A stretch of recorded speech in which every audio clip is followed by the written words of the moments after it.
السلام علیکم ورحمۃ اللہ وبرکاتہ۔ محترم دوستو، ابھی میں ممبئی انٹرنیشنل ایئرپورٹ کے اوپر ہوں۔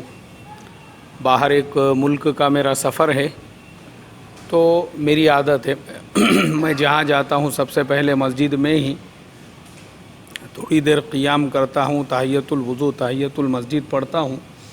اور ایئرپورٹ پہ اگر ہوں تو ایئرپورٹ پہ تو مجھے مسجد اگر مل جاوے، پریئر روم، چاہے دنیا کے کسی بھی ملک کا ایئرپورٹ ہو، تو بہت زیادہ اطمینان سکون ملتا ہے۔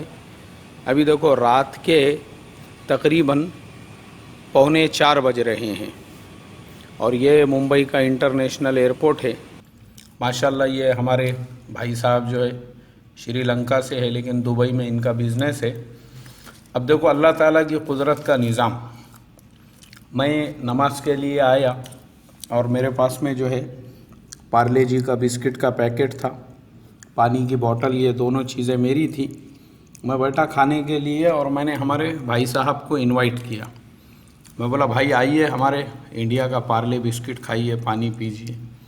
بھائی صاحب نے بولے یار میرے پاس میں جو ہے میں دبئی سے آتے آتے چکن قورمہ اور پراٹھے لے لیا تھا، اب بھی میں کھولتا ہوں، یہ میں تو کھا لیا ہوں لیکن آپ کھا لیجیے بول کے۔ بھائی صاحب نے جو ہے چکن قورمہ اور یہ پراٹھا جو ہے، اللہ ان کو جزائے خیر دے۔ اصل میں مجھے آپ لوگوں کو یہ میسیج دینا ہے، اللہ کا نظام دیکھو۔ بھائی صاحب سری لنکا کے، میں انڈیا کا، اور یہ چکن قورمہ اور یہ جو ہے یہ دبئی کا، اور ہم اس کو بیٹھ کے کھا رہے ہیں بامبے میں۔ یہ ہے اللہ تعالیٰ کی قدرت۔ ایک آدمی سری لنکا سے، ایک آدمی پونے سے آیا، دونوں بیٹھے بامبے میں اور رزق کھا رہے ہیں دبئی کا۔ قرآن میں اسی لیے فرمایا وَفِي السَّمَاءِ رِزْقُكُمْ وَمَا تُوعَدُونَ، جس روزی کا وعدہ ہم نے تم سے کیا ہے وہ آسمانوں میں ہے، زمینوں میں نہیں ہے۔ تو یہ یقین ہمارے دل میں ہونا چاہیے۔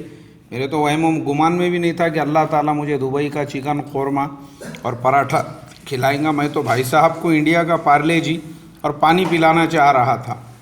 اللہ نے جو ہے اتنی روزی کا انتظام کر دیا۔ اللہم لک الحمد ولک الشکر، اللہم لک الحمد ولک الشکر، اللہم لک الحمد ولک الشکر۔